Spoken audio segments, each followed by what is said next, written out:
high school teacher in Brownsburg, Indiana, is saying he was forced to resign after he challenged the district's policy on transgender students.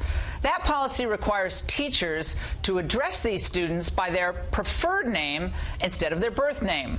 Teacher John Kluge says that violates both his religious beliefs and his constitutional rights. I recently spoke to both Mr. Kluge and his attorney, Roscoe Stovall, and I began by challenging Mr. Stovall on whether the school district really violated his client's rights. You can't use the classroom for anything you want to do speech-wise. I mean, you are under contract with the school. Right. Well, yeah, to your point, we believe there's a constructed discharge here, that they unreasonably threw out an accommodation that was in place. They actually had a written agreement with John to allow John to actually express his convictions by using only last names of all the students. That reasonable accommodation was tossed out by the administration after the school year, and he was told he either resigns, he follows the line of the school, using these transgender names that were not, as he said, the birth names, or he will be suspended and then terminated. Those were the choices. That's a Hobson's choice. So from the standpoint of our legal position, we believe we have an illegal discharge. That's number one. But number two, the constitutional issue is, can the government compel him to violate his religious beliefs? There is sufficient federal law that says that they must make a reasonable accommodation if he has religious beliefs.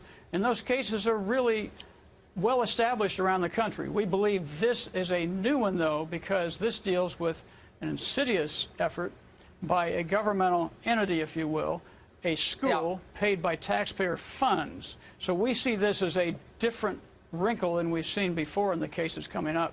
Well, I think the studies on transgenderism are very difficult. First of all, there's no real long, peer-reviewed study that we can look at. All I'll say is that there has been a really explosive growth in kids calling themselves transgender. And just in this British study, they went from, I think it's 94 referrals as gender dysphoria is a technical term, from 2009 to 2010, 94 at this clinic, to now between 2016 and 2017, 1,986 referrals, including some of those for children younger than 6 years of age.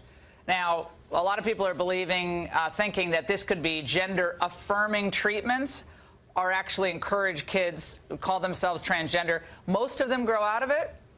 That's just the way it is. Most of them grow out of it. But also other studies, adolescent health journals saying that they are 2 to 3 times more likely to suffer from depression, suicide, other mental disorders. Very difficult. So, John, are you acting in part out of concern for these kids, thinking that they're getting bad advice and from their parents or others?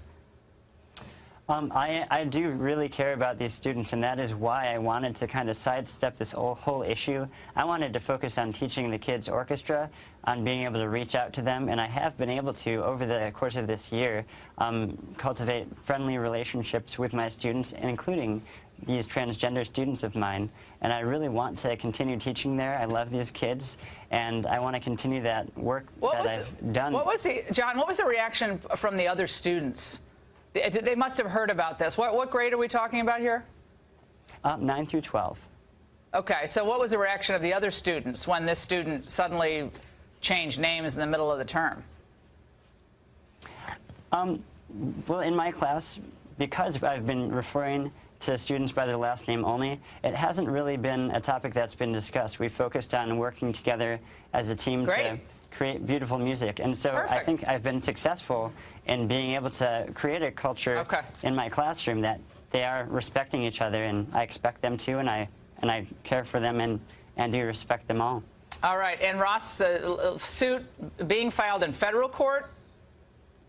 Well, we hope not. We hope that the school board at 6:30 on Monday recants. Alliance Defending Freedom brought me into this as an allied attorney to try to avoid we always try to avoid litigation. If we can get accommodations handled, we do that. That's what John wants. That's what we want. But if that doesn't happen, he wants to go back and teach. John wants to go back and teach and have his job back. Absolutely. All right, gentlemen, thank you so much.